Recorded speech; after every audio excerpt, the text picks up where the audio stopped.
उत्तराखंड के cabinet meeting में समान नागरिकता संहिता यानी यूनिफॉर्म सिविल कोड यानी यूसीसी को मंजूरी मिल गई है। 5 फरवरी से शुरू हो रहे विधानसभा के बजट सत्र के दौरान 6 फरवरी को पटल पर रखा जाएगा। पुष्कर सिंह धामी सरकार इसे सदन में पेश कराकर जल्द ही प्रदेश में लागू करने वाली है। इसके बाद उत्तराखंड यूसीसी को लागू करने वाला देश का पहला राज्य बन जाएगा। तो वहीं इस बिल का विरोध मुस्लिम पक्ष कर रहा है। तो ऐसे में सवाल उठता है कि मुस्लिम पक्ष इसका विरोध क्यों कर रहा है और ये यूसीसी का मतलब क्या है। उत्तराखंड के यूसीसी विधेयक में कौन कौन सा बदलाव किया गया है, तो आइए जानते हैं इस रिपोर्ट में इन्हीं सभी सवालों के जवाब। दरअसल भारत में 2 तरह की कोर्टें चलती हैं, एक क्रिमिनल कोर्ट और दूसरा सिविल कोर्ट। क्रिमिनल कोर्ट के अंदर सभी को समान रूप से सजा देने का कानून है। इसमें किसी जाति धर्म के नाम पर कोई छूट नहीं मिलता है। तो वहीं सिविल कोर्ट मामले में जाति धर्म के नाम पर कुछ मामलों में समान सजा का प्रावधान नहीं है। यहाँ धर्म और जाति के आधार पर सजा होती रही है। अब इन्हीं मामलों में बदलाव करने की देश भर में मांग उठ रही है, जबकि उत्तराखंड की पुष्कर सिंह धामी की कैबिनेट ने इसकी मंजूरी दे दी है। क्या होता है यूनिफॉर्म सिविल कोड? भारत में रहने वाले हर नागरिक के लिए एक समान कानून होना, चाहे वह किसी भी धर्म या जाति का क्यों न हो, यानी हर धर्म जाति लिंग के लिए एक जैसा कानून होना। अगर सिविल कोड लागू होता है तो विवाह, तलाक, बच्चा गोद लेना और संपत्ति के बंटवारे जैसे विषयों में सभी नागरिकों के लिए एक जैसे नियम होंगे। समान नागरिक संहिता भारत के संविधान के अनुच्छेद 44 का हिस्सा है। संविधान में इसे नीति निर्देशक तत्वों में शामिल किया गया है। संविधान के अनुच्छेद 44 में कहा गया है कि सभी नागरिकों के लिए समान नागरिक संहिता लागू करना सरकार का दायित्व है। इसे ही यूनिफॉर्म सिविल कोड कहा जा रहा है। किन किन मामलों में समान अधिकार नहीं है?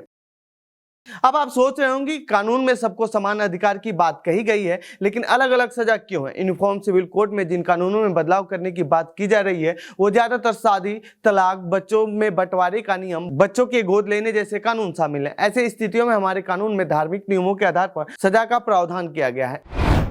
मुस्लिम धर्म में शादी के मामले में शरीयत लॉ के अनुसार सजा होती है, जबकि हिंदुओं में शादी से जुड़े मामलों में हिंदू लॉ के अनुसार सजा दी जाती है। यही नहीं, सिख धर्म में भी शादी और सिविल मामलों को लेकर अलग कानून है। ऐसे में सरकार चाहती है कि सिविल मामलों में सबको एक समान सजा हो और अधिकार हो, जिसके लिए वो पूरे देश में यूसीसी लागू करना चाहती है। इस मामले में उत्तराखंड सरकार ने यूसीसी बिल को कैबिनेट से पास कर दिया है। अब 6 फरवरी को इसे सदन के पटल पर रखा जाएगा और जल्द ही उत्तराखंड में यूसीसी लागू हो जाएगा। लेकिन मुस्लिम इसका विरोध कर रहे हैं, क्योंकि उनका मानना है कि शरीयत लॉ हटाया गया तो हमारे धर्म को आघात पहुंचेगा और हमारा धर्म इससे कमजोर होगा। उत्तराखंड यूसीसी बिल में क्या क्या है? बेटा और बेटी के लिए समान अधिकार। उत्तराखंड सरकार द्वारा तैयार किए गए इस कानून में बेटे और बेटी दोनों के लिए समान संपत्ति का अधिकार दिया गया है, चाहे उनकी श्रेणी कुछ भी क्यों न हो। खत्म होगा वैध और नाजायज बच्चों के बीच का अंतर। यूसीसी विधेयक का उद्देश्य संपत्ति के अधिकार के संबंध में वैध और नाजायज बच्चों के बीच का अंतर खत्म कर दिया गया है। अब वैध बच्चों को जितना अधिकार होगा उतना ही अधिकार सभी बच्चों का होगा। यही नहीं, यदि किसी बच्चे को गोद लिया गया है उसका भी अधिकार दंपति के जैविक बच्चे के समान होगा। मृत्यु के बाद समान संपत्ति का अधिकार। किसी भी व्यक्ति की मृत्यु के बाद पति या पत्नी और बच्चों को समान संपत्ति का अधिकार देता है। इसके अतिरिक्त मृत व्यक्ति के माता पिता को समान अधिकार मिलेंगे। विवाह तलाक में समान कानून।